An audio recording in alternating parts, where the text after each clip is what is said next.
عربی میں جس کا ترجمہ اردو ہندی میں بھی آ گیا ہے. میں نے بھی ایک کتاب اردو میں ان کا پڑھ کے دیکھا ہے, اس کی تصدیق کی.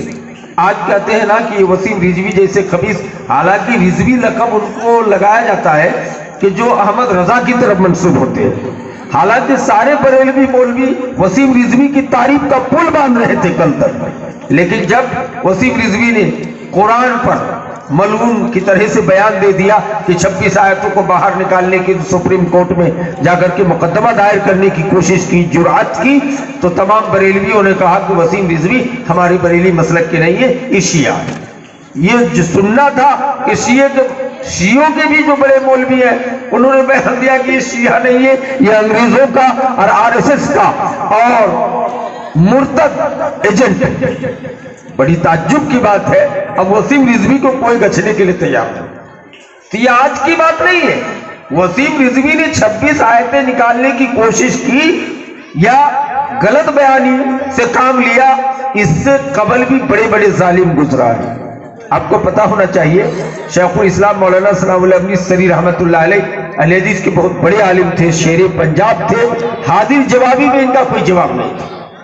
بعض لوگوں نے مبالغہ آرائی کی ہے کہ مولانا ثناء اللہ امرتسری نے ہندوستان میں اکثر نو اسلام کو زندہ کیا ہے, مسلک اہل حدیث کی ترویج کی ہے, اس لیے کہ انہوں نے 1000 سے زیادہ مناظرہ خالی ہندوستان پہ کیے.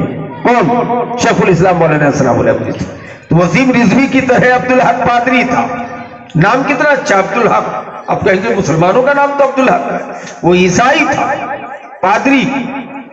جسے ہم لوگ اپنے مولوی کو کہتے ہیں مولانا, حضرت, آسام میں بولتا جناب وغیرہ وغیرہ. اس طرح عیسائی کے جو مولوی ہوتے ہیں اس کو راہب, پادری, پوپ اس طرح بولا جاتا ہے. تو عبدالحق پادری الہ آباد میں چیلنج کیا تھا کہ جس طرح وسیم رضوی نے کہا 26 آیت کو نکال کے پھینکنا چاہیے نعوذ باللہ, اسی طرح سے اس نے بھی کہا تھا کہ قرآن مورکھوں کی کتاب ہے. نعوذ باللہ, مورکھوں کی کتاب.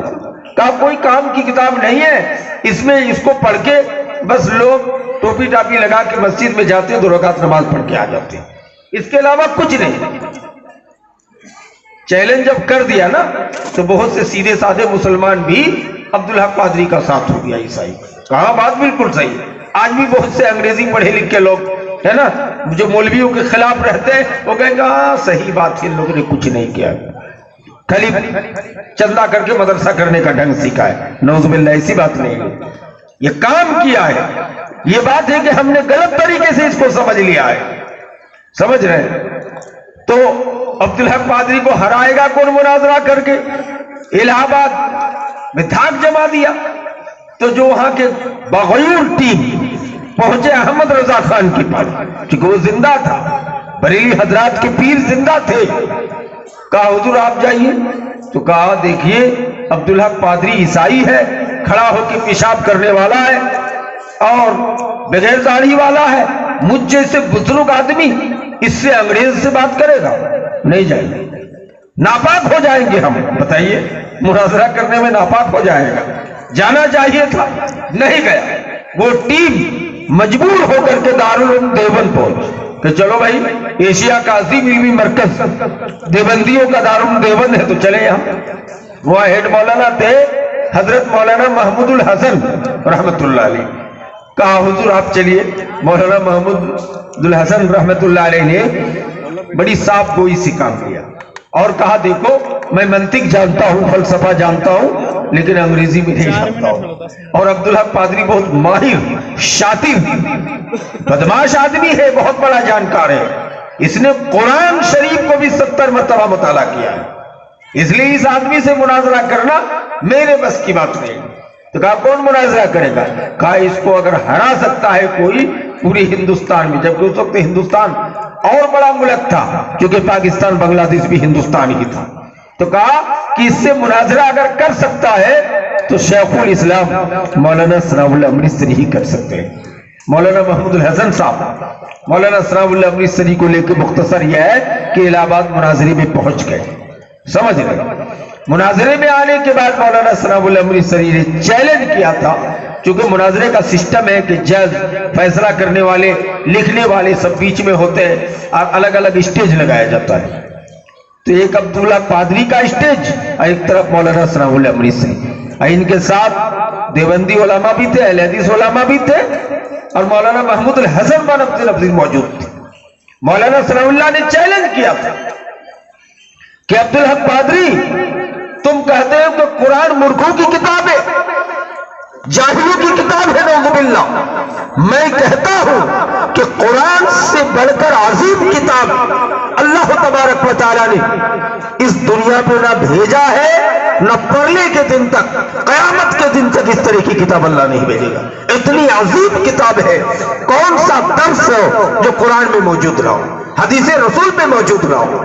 امام کائنات نے فرما دیا، حدیث سنن ابی داؤد کی صحیح سند کے ساتھ نبی نے فرمایا، ما ترکت شیئا مما امرکم اللہ الا وقد امرتکم بھی ولا شیئا مما نہاکم اللہ عنہ الا وقد نہیتکم۔ میں نے کائنات میں کوئی ایسی چیز نہیں چھوڑی جس کا اللہ نے مجھے حکم دیا ہو اور میں تم کو نہ بتایا ہوں، یہ نبی کہہ رہے ہیں۔ اور کوئی ایسی چیز بھی نہیں چھوڑی جس سے اللہ نے مجھ کو منع کیا اور میں تم کو نہ منع کیا ہوں۔ یہ حدیث اس بات پر ڈالے، اگر آپ کو پوچھا جائے کہ ظاہری طور پر مائک کا ایجاد کس نے کیا، اگرچہ کسی انگریز نے ایجاد کیا، لیکن اس کی ثبوت قرآن میں موجود ہے۔ اگر آپ کو کہے ٹرین اتنا مہتوپورن چیز ہے، اس کا ایجاد کس نے کیا ہے، ظاہری طور پر اگر ٹرین کی موجد جیمس واٹ انگریز ہے، یہ الگ بات ہے ہماری کتاب پڑھ کے، لیکن آپ کتاب و سنت کی روشنی میں چھان بین کر کے دیکھیں تو اس کی بھی موجد قرآن۔ ظاہری طور پر ایروپلین کی موجد ویلڈر برودر کو مانا گیا، لیکن کیا مانا گیا؟ اس لیے کہ انہی لوگوں نے قرآن بھی پڑھا، انگریزی بھی پڑھا، ایجاد کر دی، نام اسی کا ہو گیا۔ لیکن بڑے بڑے سائنٹسٹ، اب بڑے بڑے ودوان مسلمانوں کے اندر پیدا ہوئے۔ اس لیے مہاتما گاندھی جی جو باپو مانے جاتے ہیں دیش کے، انہوں نے لکھا ہے کہ محمد سے بڑھ کر گیانی، محمد سے بڑھ کر تپسیا کار، محمد سے بڑھ کر عبادت گزار، محمد سے بڑھ کر امن پسند، محمد سے بڑھ کر امن و شانتی کا دھارا بہانے والی شخصیت اس نیلے گگن یعنی اس نیلے آسمان کے نیچے اس دھرتی میں ایشور نے پیدا نہیں کیا ہے اور نہ کرے گا۔ میرے بھائیوں دوستوں، یہ بڑے بڑے لوگ گواہی دے چکے ہیں، اور مولانا ثناءاللہ امریسی رحمت اللہ علیہ نے چیلنج کیا تھا کہ عبدالحق قادری، دنیا کا کون سوال تم کرنا چاہتے ہو؟ سارے سوالات کا جواب قرآن میں موجود ہے، حدیث رسول میں موجود ہے۔ عبدالحق قادری نے کہا تھا کہ مولانا ثناءاللہ صاحب، یہ ٹیلی فون کی ایجاد کس نے کیا ہے؟ مولانا ثناءاللہ بولے تھے کہ مذہب اسلام نے کیا، نبی نے کیا ہے۔ کہا ثبوت دے سکتے ہو؟ مولانا ثناءاللہ بولے تھے کہ عبدالحق قادری، اسلامی تاریخ میں موجود ہے کہ نبی کے سب سے قابل صحابی، سب سے جانکار صحابی، جس صحابی کے بارے امام کائنات نے کہا تھا کہ اگر میرے بعد نبوت کا سلسلہ جاری رہتا، نبی ہونے کا مسئلہ رہتا، تو میرے پاس نبی حضرت عمر ہوتے، لیکن میں خاتم النبیین ہوں، میرے بعد کوئی نبی آنے والی نہیں ہے، میں آخری رسول۔ اس کا مطلب ہے کہ عمر کا درجہ علم بہت اونچا ہے۔ کہ فاروق اعظم نے موبائل سے باتیں کی تھی کہ نہیں؟ کیا کہاں لکھا ہے؟ کہ تاریخ دیکھو، حضرت عمر مسجد نبی میں جمعہ کا خطبہ دے رہے ہیں، دوران خطبہ میں مدینے سے 3-4 ہزار کلومیٹر کی دوری حضرت ساریہ جو فوجی جنرل تھے، سپہ سالار تھے، افریقہ میں لڑ رہے تھے، ان سے باتیں کی تھی کہ نہیں؟ کہا باتیں کی تھی، 1 گھنٹہ باتیں کی فاروق اعظم نے۔ تو کیا اس طرح کوئی ہاتھ رکھے ہوئے تھے؟ نہیں۔ قدرت کا نظام دیکھیے کہ فاروق اعظم کی آواز حضرت ساریہ سن رہے تھے اور ان کی آواز حضرت فاروق اعظم سن رہے۔